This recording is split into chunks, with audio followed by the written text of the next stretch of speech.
Hello everyone, Kasia from Everything Art here, and today I want to talk to you about 5 most common mixed media mistakes that you might be doing. These are things that I learned over the years and also during my in-person classes that I used to teach.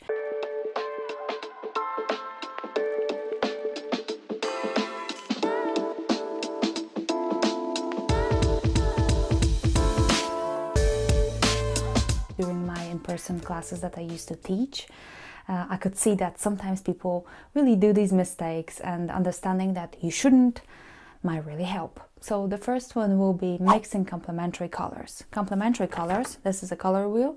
Complementary colors are those that are on the opposite sides of the color wheel.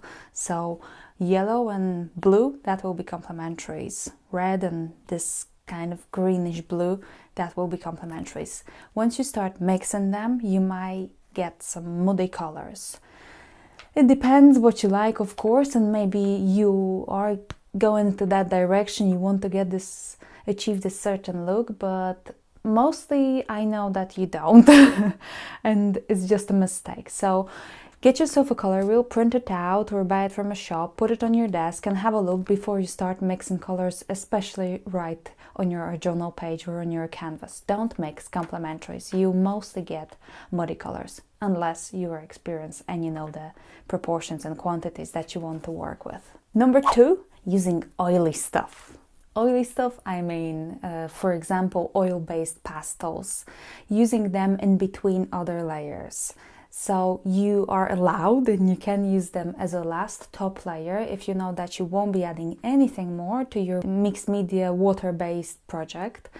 But if you add oily stuff like oil pastels and then you are hoping to work with some watercolors, that's not gonna work because these two don't mix together. Water and oil, they don't go together at all. So leave those oily things for the last layer. Number 3 is not letting your layers of paint dry, and especially going with a pen into wet paint. I ruined so many pens like this and it's just a disaster because I know sometimes we're very impatient and the paint isn't quite dry, but we really want to draw or write something and the pen is dead just a minute after we start. So let your layers dry, breathe in, breathe out, be a little bit more patient.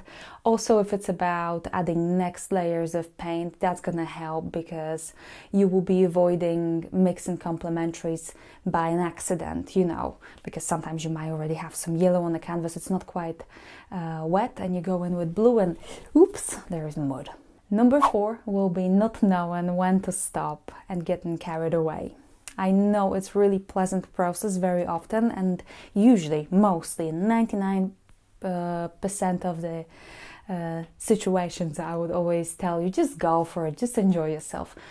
But sometimes your project is really done and you feel like it's done, but you just really want to splash some more paint and maybe something more, and then you realize that, oh dear, it was really finished 30 minutes ago and now I just ended up with maybe mud again or maybe just a huge mess. So take a step back, have a look at your canvas or at your journal page and think, maybe that's enough, or maybe you can give yourself 5 minutes, get yourself a cup of tea and come back and think, shall I really grab this paint and splash it all over my canvas, or maybe that's just finished now and I'm very happy. Number 5 is buying lots of stuff. I know it's very tempting, especially when you see new products in shops and you have some spare money, but very often you'll buy a lot and you'll end up with these products in your drawers and some boxes and shelves, and you will never use them. In fact, you will use only these few of your favorite products that you have always on your desk, and sometimes occasionally you will reach out for something new, but not necessarily that often. So I would suggest think again before you click buy now. Because sometimes if we have too much, we feel there is a mess in our creative space and in our head. So less is more, I think. I hope these are problems that are very easy to solve. Just hide your credit card if you're spending too much and buying too much stuff.